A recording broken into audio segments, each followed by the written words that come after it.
everybody and welcome back to my channel. I'm coming at you guys today with a highly anticipated one. And I'm going to be talking all about the RMS shadows today. If you guys did not know, RMS Beauty has always had eyeshadows, but they were the cream versions. They just released a whole slew of pressed shadows, and if you know me at all, eyeshadows get my heart racing. Pressed eyeshadows are a lot harder to come by. So this is a really special launch. RMS is just very highly credible, and a long time we have waited for this release. So I picked up 5 of them. I also picked up the eyeshadow brush because I wanted to include that in the review for you guys. And how the RMS shadows are set up is that they have different shades in different color families. So I have one from every category, so I'll quickly share with you the swatches and the type of color it is. So the first one is, let me see if that's like, no, okay. So they have like, they're like the Makeup Forever shadows in that they have like a number and like a letter. So it's a Sunset Beach category, so these are the more gold tones, I believe. And this is SB48. SB48 is just like this peachy, champagne-y sort of shade, has a little bit of orange. It's like a more toned down creamsicle. Really pretty. I'm wearing that in the inner corner. Then I have 2 from the Garden Rose section because I really like this. I have GR19. GR19 is a more pinky tone, really beautiful. Then we have a deeper Garden Rose. This is GR13.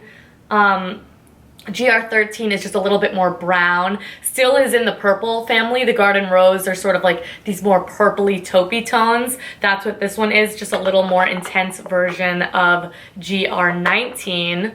Then I have an Enchanted Moonlight. I think these are the more like bluish purples or like pops of color. And this is EM68. This one is really gorgeous. It's just this shimmering, not shimmering, these all have, none of these are matte. They all have a slight sheen to them, a slight iridescence. Very mild. It's not like duochrome or anything like that. But this is like a deeper mid-tone purple, and then it sort of has like a periwinkle reflection to it. Really gorgeous and unique. And then I have a Tobacco Road, and these are the deeper browns, I believe. And this is TR97, and TR97 is just a good dark brown shade. Not too deep, but enough to add some definition in the outer corner. So I have some thoughts on these shadows. Also, let me share with you the packaging. Let me get a little box. All right, so when you get them, they're gonna come just in this little box, classic, like the rest of the RMS stuff. Just has the ingredients and lets you know that you can apply them both wet or dry, which tends to be the nature of natural shadows because they don't get like hard panned or ruined because they're natural pigments. So in here, we have mica, silica, Buriti fruit oil, zinc stearate, jojoba seed oil, non-GMO tocopherol, and rosemary extract. So very simple and clean, which we love. The outer packaging is gorgeous. It's a nice hard plastic, white, sleek little squares, and they just pop open like so. They do have a little, they don't have a little mirror in there, I mean, which who even needs that? And you get 2.5 grams of product, so quite a nice pan size on these. I haven't tried to depot them, so if I do try that, I love the packaging so much, I will let you guys know if that is an easy process for me or not. I might be able to get it out with just a little magnet and make my life easier. So let me run through first what I am wearing on my eyes, just sort of like a mini tutorial so you guys can see pigmentation, things like that. And let's also talk about the brush because that's going to be featured. So speaking of the brush, I use this to lay down my first color all over the eyelid. The brush is a synthetic little brush here. Looks like all the other RMS brushes, has that gorgeous sleek silver handle. The brush, nice, really soft bristles, really nice shape. Is it like revolutionary and life-changing? No. If you have the Delium Tool 777. I mean, it's pretty similar. It's just a little less stiff, but does the same exact job. So if you need a brush like this one's beautiful, but it's not a must-have. So what I first did is I went ahead in with GR19, which is that light pinky shade I told you guys about. Dabbed it and just applied it all over the lids. Beautiful. They apply really evenly. The pigmentation, really very nice. So I went in with that first. And then I followed up with a little bit of GR13. This I just took on a big blending brush, my Delium Tool 785.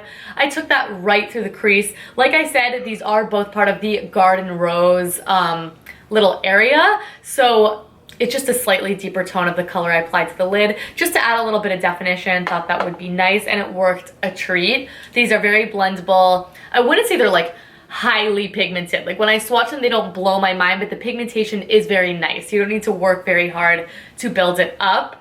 And then after that, also with the same brush, what's nice about this is that you can pack the color on the lid. It would also be good for the inner corner, but I also took it right underneath the lash line. And underneath the lash line, I took EM68. And this color is the most special for sure. It is also the most pigmented. When I run my finger through it, it feels slightly softer, and it's like I can feel the pigment moving easier, which results in a more pigmented shadow. So I went ahead and I just dragged that right under the lash line just for some subtle definition. I wanted to use all the colors in this look so you guys can really see. The colors that I chose end up being sort of like this sunset effect, and I really did like the end result. To add a little bit of definition, went in with a good Antonym 10 blending brush, just a lot more narrow so I could do some crease work. And I took TR97, dabbed that in the outer corner, then took a little bit more of my Garden Rose shade to help blend it out. This one is the most disappointing in my opinion, the Sunset Beach and the Tobacco Road, because this is just not pigmented enough. I think it just added a very tiny amount of definition. Sure, you could work to add some deeper color up in there, but I'd rather just take my Hint Beauty Winter Cocoa and get the dark brown that I am looking for. But if you want something subtle, very pretty, I'm sure that would look really nice just washed over the lid. And then to wrap up the look, again, this one is a little bit more disappointing just because the pigmentation is just not quite the same. And these all do have kick up in the pan. That tends to be the nature of natural shadows, especially when you get your brush in there. I'll try to do an up close shot so you guys can kind of see what I'm talking about. For me, totally not a deal breaker, but these are $20 eyeshadows, and when you can get something like Root that performs, in my opinion, the same, or Hint Beauty for like 20% off would be even cheaper than these, and more pigmentation, they do the same thing. They kick up the same amount, they're all blendable, things like that. So we'll get into it, but like I was saying. So then I just hit the inner corner a little bit with SB48. With a brush, I wasn't getting the pigmentation that I wanted, so I went in with my finger. Even then, it's insanely subtle. This one I could totally live without. So let's get into my thoughts. Like I said, they all have quite nice pigmentation. It's not like the most saturated thing in the world that I was like, what? Oh my god. So who I think these eyeshadows are geared towards based on the 5 shadows I've tried one in every single colorway. I've tried 5 different shadows, so I can say that they are all not treated equally. Like I said, the Enchanted Moonlight has way more pigments in it than the other shades, and the Sunset Beach is highly lacking in pigment. And I'm not saying that just because it's a lighter shade, it's just if it's a lighter shade, it needs to actually show up. So I think these are more geared towards people who don't love like full glam makeup. Like the eye I'm wearing today, for me, very subtle, very natural. I would wear this just another day at the office, you know what I mean? So they are nice. Am I just dying to have all of them in my collection? No, I do think that there are some special colors in there. My favorite, just my personal favorite, is GR19, and that's just strictly for the color. Pigmentation wise, smoothness, blendability, the Enchanted Moonlight is definitely the best. So with that being said, what is special about these shadows is their texture. They have hands down just the most smooth texture that I've ever felt. With green shadows, it's a lot harder to get that texture out of them. So the color lays down really evenly because of that texture.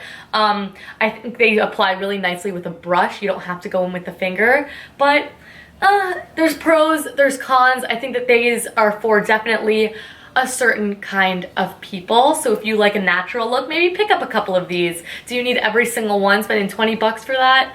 No. Eyeshadow brush, totally could live without. And the shadows in general, I'm gonna say it, don't kill me, Rosemary Swift, but I think you could live without them. Like you guys know, I have plenty of eyeshadow, plenty pressed, loose, etc. Loose shadows don't bother me. I really do think it's worth pressing your own because the pigmentation you get out of them is so intense and beautiful. But the RMS shadows, they're nice. I have nothing really bad to say about them, but they did not blow my mind. Like if I didn't have them at all, I'd be just fine, you know what I mean? So I really wanted to share this video with you guys. Do let me know your opinions if you absolutely love them. Let me know why you love them so much. I have not tried using them wet yet, so maybe I will give these another go with that, and I will follow up in a favorites video. I'll follow up on Instagram, something like that for you guys. Let me know if that's something you would like to see. But I know this was highly anticipated. I hope this was helpful for a lot of you, at least to see